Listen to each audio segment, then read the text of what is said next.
morning. Today we are praying through Psalm 5. And we're going to do things a little different today just for the sake of learning. As always, we'll read through the chapter a couple of times. But today I want to practice kind of praying word for word on a certain verse. That's something we haven't done exactly yet. Kind of alluded to it before, but we'll actually try that today. And I'm also going to kind of give commentary as we go, just to help kind of speed things along for the sake of the video. So, first of all, some commentary on Psalm 5. In the Orthodox Study Bible, it says that the church uses Psalm 5 as one of the psalms in the first hour prayers. So the hours are set parts of the day that especially monastics pray. So we have some of that in parishes at Matins and Vespers. Those are considered hours, I believe. But there's also after Matins, there's first hour, which is, I believe, about 7 o'clock in the morning. There's third hour, which is about 9 o'clock in the morning. And then there's sixth hour, which is noon. And then there is ninth hour before Vespers, which might be about 3 in the afternoon. And then Vespers depends, but it's kind of on at sundown, and whenever kind of a parish or monastery decides.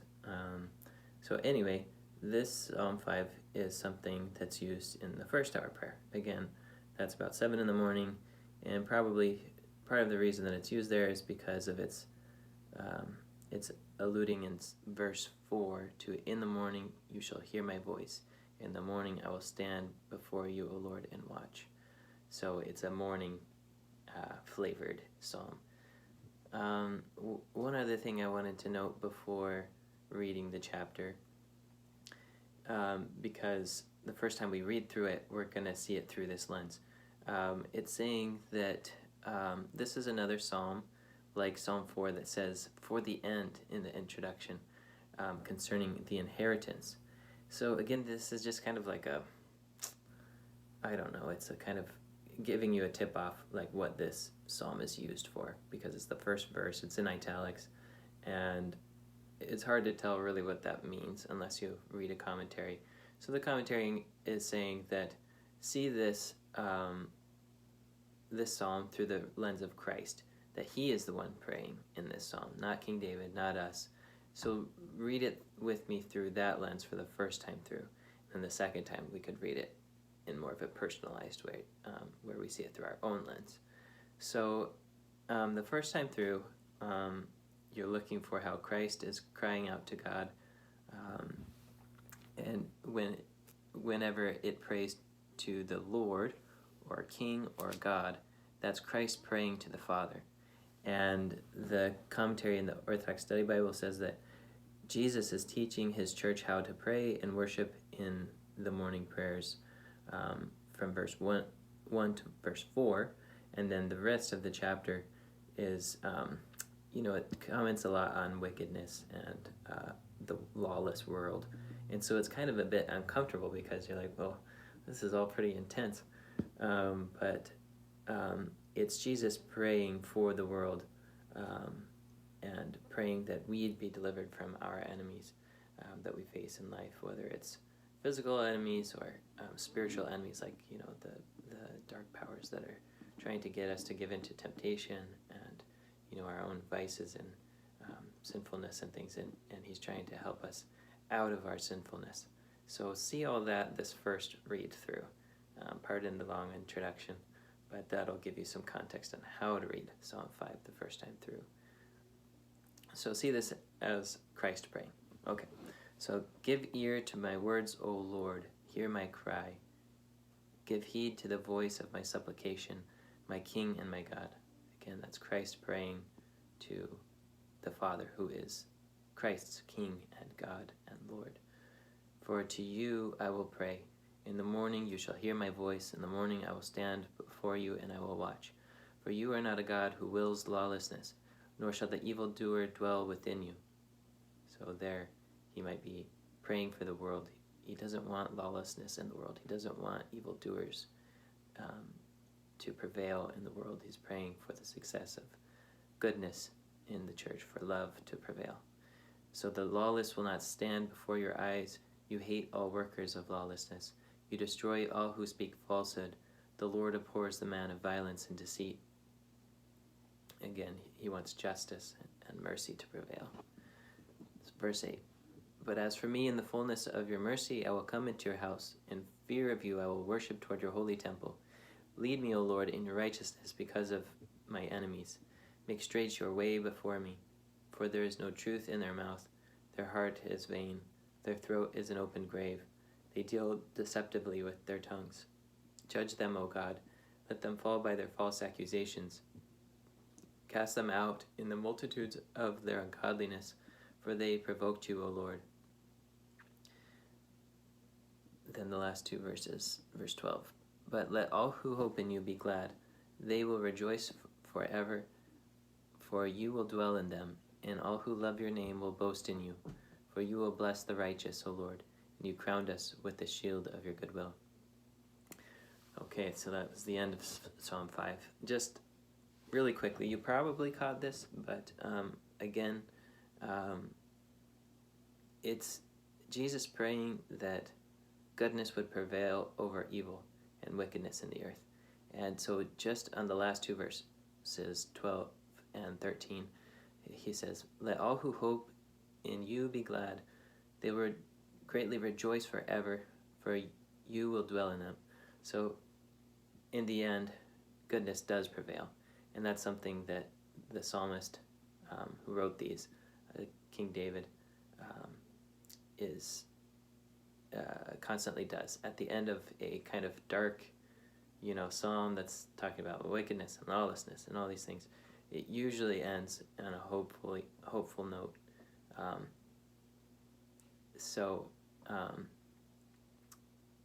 Continuing in that verse, for God will dwell in them in his church, and all who love your name will boast in you, because goodness will prevail. For you will bless the righteous, O Lord, and you crowned us with the shield of your goodwill. So that's all really nice poetry and really edifying. So that's great. That helps us get through all that talk of lawlessness and wickedness and ungodliness and all those things. So again, that was Jesus praying for us, especially verse 5 through the end, that in our life, goodness would prevail. So let's read it this time through the lens of our own lives, Jesus praying for us. Before we're kind of looking at the world, we'll read it one more time, how he's praying for us, that we be delivered from our enemies, from our adversaries. And again, maybe we don't have any literal enemies in our life. Maybe we do. And, we should pray for them, forgive them. But in moments where we're crying out to God, it's more talking in this chapter about our sinfulness and our vices, our sins that we want deliverance from. So when you hear enemies or ungodliness, think of kind of the dark powers of, the demons or the things that wage war within us, causing us to want to hate, to be angry, those kinds of things. So anyway, let's read through this through a personal lens. So verse 1 of Psalm 5. Give ear to my words, O Lord, hear my cry. Give heed to the voice of my supplication, my King and my God. For to you will I pray, O Lord. In the morning you shall hear my voice. In the morning will I stand before you, and I will watch. For you are not a God who wills lawlessness, nor shall the evildoer dwell within you. So, in that verse, God does not will lawlessness. So that's a correction to ourselves, to remind ourselves, okay, the purpose of my life is to love and to do good, to serve God, and the evildoer cannot dwell with God. So we can only get closer to God when we're pursuing goodness and love. The lawless shall not stand before you, or before your eyes, in verse 6. You hate all the workers of lawlessness. You shall destroy all who speak falsehood. The Lord abhors the man of violence and deceit. But as for me, in the fullness of your mercy, I will come into your house. In fear of you, I will worship toward your holy temple. Lead me, O Lord, in your righteousness because of my enemies. Make straight your way before me. For there is no truth in their mouth. Their heart is in vain. Their throat is an open grave. They deal deceptively with their tongues. Judge them, O God, let them all fall by their false accusations. Cast them out into the multitude of their ungodliness, for they provoked you, O Lord. So again, that was crying out against the powers of wickedness that stand against us. But this is where goodness prevails. But those who hope in you will be glad, O God. They will rejoice greatly forever. For you dwell in them, and all who love your name will boast in you. For you will bless the righteous, O Lord. You crowned us with the shield of your goodwill. So it's saying that the righteous will boast in God because they did prevail over their sin in the end. As we cling to God and ask that he would help us against our sins, he will deliver us, and he'll help us to do good and to overcome our temptations. Okay, so last thing I wanted to do is look at verse 8 and 9, because in the Orthodox Study Bible, it says that those two verses, verse 8 and 9, are things that actually our clergy, the priest and deacon, pray whenever they come into the church, and especially into the altar area, as a preparation prayer for entering the holy place. So before they when they enter the church, they come up to the icon screen, and before they put on their vestments and enter the altar area, they pray these words. As for me, O Lord, in the fullness of your mercy, I will come into your house. In fear of you, I will worship toward your holy temple. Lead me, O Lord, in your righteousness because of my enemies. Make straight your way before me. So we have some themes in there, like the word enemies that we touched on earlier. It says, lead me in righteousness because of my enemies. So even the priest is praying that God would deliver him of his passions and sinfulness and make him worthy to serve God in his holy temple. And think of it, if you really believe that the Eucharist is the body and blood of Christ, if you really believe that God is standing in the midst of us in the church, on the altar, reigning as king over our service, if that is like a true reality, do we really believe that? Then we will, to some degree, approach the holy place with a bit of, a sense of carefulness or awe. And so in verse 8, it talks about how in fear, I will worship toward your holy temple. So this is a preparation prayer that the priest is humbling himself and saying, I'm approaching you, O God, in fear and trembling, knowing that I'm not worthy. But we're kind of working backwards in these verses. Verse 8, it says, but for me, in the fullness of your mercy, I will come into your house. So knowing our unworthiness, knowing that we have enemies inside of us, our sinfulness, our passions, that war against us constantly, and we, often fall in our sins and constantly make mistakes. But it says here that in the fullness of God's mercy, we come into his house. So we understand that he's merciful and he's here to heal us and to help us, and that he has compassion on us, and he is not looking judgmentally at our sins, but he is here to cure us and to help us in those things. And so that's what gives the priest confidence to approach the altar and serve in the holy place and to prepare the Eucharist. And for us, we could also pray these prayers. I'll read them again.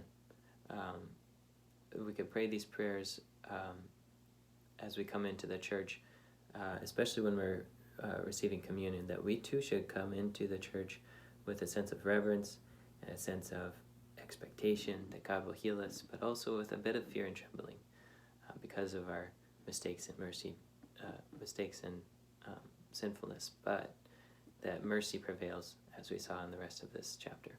So one last time, I'll read through those and notice some of those themes that I pointed out. So verse 8, "As for me, in the fullness of your mercy I will come into your house. In fear of you I will worship towards your holy temple. Lead me, O God, in your righteousness because of my enemies, and make straight your way before me." That last verse, "make straight your way before me," is kind of a prayer that could be continued as we leave the church, as we take communion, as we experience God in prayer, whether in the morning or in the liturgy, that we ask that God would continue to make his way straight before us outside of his temple, that he would teach us how to live for him, the sense of your way, that we would walk in his way of things, of being godly and good and loving. So anyway, maybe we went on a bit long today, but I wanted to practice that going word by word in verse 8 and 9, and I hope that all of that gave you a sense of Psalm 5, both Jesus praying for us and for the world. We ourselves are crying out to God to have mercy on us, and that there's a good prayer in there of preparation to come into the church and stand before him both in fear but in confidence in his love, and his mercy towards us is always what prevails. So thanks for listening, and I'll see you later.